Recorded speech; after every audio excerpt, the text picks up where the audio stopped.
पानीपत में फर्जी डीएसपी बनकर सुमित आहूजा नाम के ठग ने सिक्योरिटी एजेंसी संचालक अमित शर्मा से 11 लाख रुपए ठग लिए।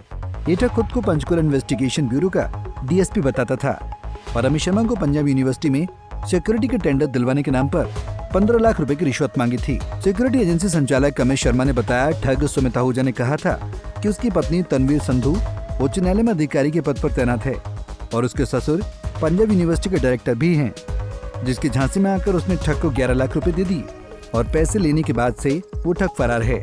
मैं मैकेनिकल कार गैराज पे लगभग अक्टूबर के अंदर में गया था अपनी गाड़ी की सर्विस कराने के लिए। तो वहाँ मुझे ये फर्जी डीएसपी सुमित आहूजा मिला था।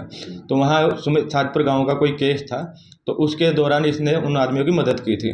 तो उसने बताया कि भाई मेरी पुलिस अधिकारियों से और भी अन्य अधिकारियों से अच्छी खासी जान पहचान है। तो मेरा अकाउंट जनवरी के अंदर फ्रीज हो गया था, तो उसके दौरान मैंने इससे मदद मांगी थी। तो इसने बोला कि भाई मेरा वहाँ पे जो डीसीपी है सुमित चहल, तो वो मेरा दोस्त है, तो मैं उससे खुलवा दूंगा।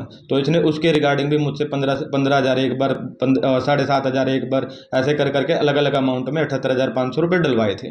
तो उसके बाद में इसने मुझे बताया कि भैया ऐसे ऐसे मेरी वाइफ गुरदासपुर से है और मेरा जो ससुर है वो पंजाब यूनिवर्सिटी का डायरेक्टर है और मैं उसको आपके सिक्योरिटी एजेंसी में टेंडर दिलवा देता हूँ लगभग 4,000 आदमियों का। तो उसके लिए मुझे चंडीगढ़ लेके गया था सिविल सेक्रेटरेट। उसमें यहाँ उसने एंट्री करने के 1 घंटे बाद वहाँ से आया। तो वहाँ से आने के बाद ने मुझे बताया कि भाई ऐसे ऐसे ये टेंडर आपको मिल जाएगा 28 जनवरी को ये टेंडर की ओपनिंग है और इससे पहले आपने जो डायरेक्टर को रिश्वत के तौर पे 15 लाख रुपए देने हैं। तो 11 लाख का मैंने अरेंज किया, 7.5 लाख अपने दोस्त से लिए, 3.5 लाख एक आड़ती से अपने जो हमारा आड़ती है उनसे लिए। तो 11 लाख मैंने अरेंज करके इसको दे दिए। तो 11 लाख अरेंज करने के बाद में ये 23 जनवरी को यहाँ से रात को 9:30 बजे के बाद में गायब हो जाता है। तो उसके बाद में 1-2 दिन मैंने इंतजार किया कि भाई किसी भी मजबूरी से किसी का फ़ोन बंद हो सकता है। तो उसके बाद में 29 तारीख तक जब ये मुझे नहीं मिला, तो मैं इसके फ़ोटो लेके इसके अपना जहाँ ये मुझे मिलता था वहाँ से मैं इसके घर तक पहुँचा और इसके घर तक पहुँचने के बाद में मैंने अड़ोसी पड़ोसी पूछा, तो उन्होंने बताया कि ये बंदा सरकारी अधिकारी है और गाड़ियाँ आती थी इसके पास में और ये रेड करने जाता था, लगभग 2-2, 3-3 दिन रेड करने जाता था, अलग अलग उत्तराखंड वगैरह में भी जाता था रेड करने के लिए।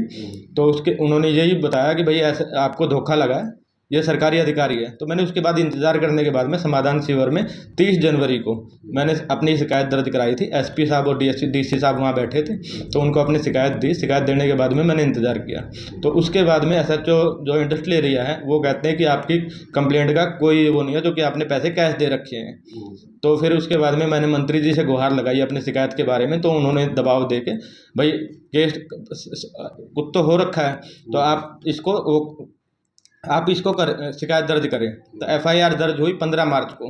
15 मार्च से लेके आज 15 अप्रैल होगी, 1 महीना हो गया। उस बंदे से सुमित आहूजा का कोई भी ना तो व्हाट्सअप डिटेल निकली है, ना कॉल रिकॉर्डिंग निकली है, ना कोई और टेरेस निकली है। बाकायदा CIA 2 में केस ट्रांसफ़र कर रखा है पुरुषोत्तम जो इंचार्ज है IU है।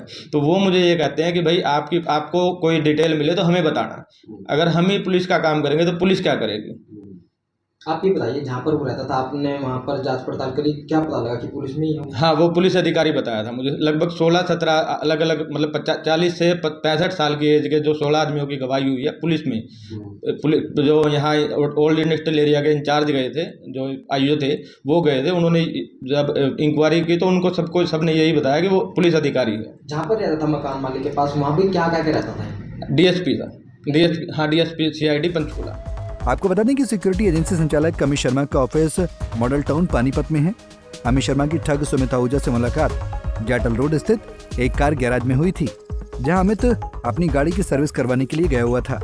यहीं पर आरोपी सुमित आहूजा ने अपना परिचय देते हुए खुद को DSP बताया था और अपना मोबाइल नंबर भी दिया, जिसके बाद दोनों के बीच बातचीत शुरू हुई और धीरे धीरे अमित शर्मा उस ठग की जाल में फंसता चला गया। फिलहाल पीड़ित अमित शर्मा की शिकायत पर मार्च महीने में ही आरोपी के खिलाफ ठगी का मामला दर्ज कर लिया गया था, लेकिन अमित का कहना है कि पुलिस अब तक आरोपी को पकड़ने के बजाय हाथ पर हाथ धरे बैठी है। पानीपत से सचिन शर्मा, पंजाब केसरी टीवी। हमसे जुड़े रहने के लिए हमारे YouTube चैनल को सब्सक्राइब करें और नई वीडियो की नोटिफिकेशन के लिए बेल आइकॉन को दबाएं। अगर आप ये वीडियो Facebook पर देख रहे हैं तो लाइक जरूर करें और ज्यादा से ज्यादा शेयर करें। धन्यवाद।